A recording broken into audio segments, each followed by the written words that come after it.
ಚಿತ್ರದುರ್ಗ ಜಿಲ್ಲೆಯಲ್ಲಿ ಮಳೆಯಬ್ಬರ ಮುಂದುವರೆದಿದೆ. ಗುಡುಗು ಮಿಂಚು ಸಹಿತ ಹಲವು ಕಡೆ ಧಾರಾಕಾರ ಮಳೆಯಾಗಿದೆ. ಹಿರಿಯೂರು ತಾಲೂಕಿನ ಕೆರೆಕೋಡಿಹಟ್ಟಿ ರಸ್ತೆ ಕಂಪ್ಲೀಟ್ ಆಗಿ ಜಲಾವೃತವಾಗಿದೆ. ಮಳೆಯಿಂದ ಸಾಕಷ್ಟು ಅವಾಂತರಗಳು ಸೃಷ್ಟಿಯಾಗ್ತಾ ಇದ್ದಾವೆ. ಇದೀಗ ಕೆರೆಕೋಡಿಹಟ್ಟಿ ರಸ್ತೆ ಜಲಾವೃತವಾಗಿದೆ. ರಸ್ತೆಯಲ್ಲಿ ನೀರು ತುಂಬಿರೋದ್ರಿಂದ ವಾಹನ ಸವಾರರು ಸಂಕಷ್ಟವನ್ನು ಅನುಭವಿಸ್ತಾ ಇದ್ದಾರೆ. ಸಂಚಾರ ಅಸ್ತವ್ಯಸ್ತವಾಗಿದೆ.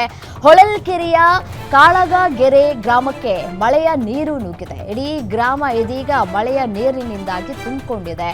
2 ರಿಂದ 3 ಅಡಿ ಇದೀಗ ನೀರು ಎತ್ತ ಕೂಡ ಕಣ್ಣು ಹಾಯಿಸಿದ್ರು ಕೂಡ ನೀರು ಸಿಗ್ತಾ ಇದೆ.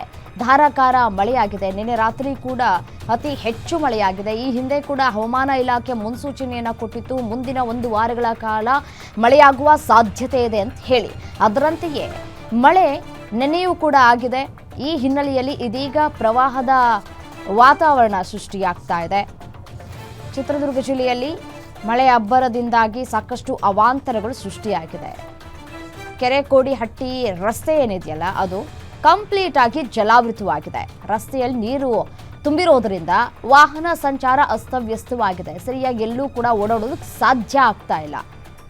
ಮನೆಗಳಿಗೆ ನೀರು ನುಗ್ಗುವಂತಹ ಆತಂಕಗಳು ಇದೀಗ ವ್ಯಕ್ತವಾಗ್ತಾ ಇದೆ.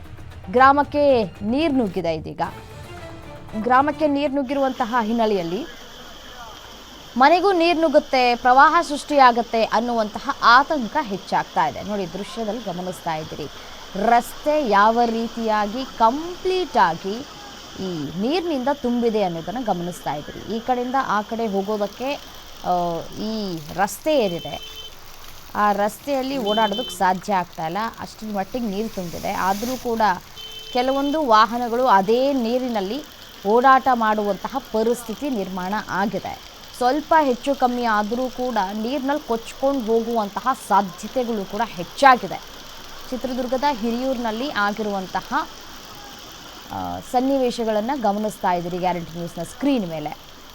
ಬೆಳಗ್ಗೆಯಿಂದನೂ ಕೂಡ ಮಳೆ ಮತ್ತೆ ಮುಂದುವರಿತಾ ಇದೆ. ಸೊ ಹಾಗಾಗಿ ಶಾಲೆಗೂ ಹೋಗೋದಕ್ಕಾಗ್ತಾ ಇಲ್ಲ, ಕಾಲೇಜುಗಳಿಗೆ ಹೋಗೋಕ್ಕಾಗ್ತಾ ಇಲ್ಲ, ಹೊಲಗಳಿಗೂ ಕೂಡ ಹೋಗೋದಕ್ಕೆ ಸಾಧ್ಯ ಆಗ್ತಾ ಇಲ್ಲ. ಬೆಳೆದಿರುವಂತಹ ಬೆಳೆ ಎಲ್ಲವೂ ಕೂಡ ನೀರಿನಲ್ಲಿ ಹೋಮ ಆಗ್ತಾ ಇದೆ.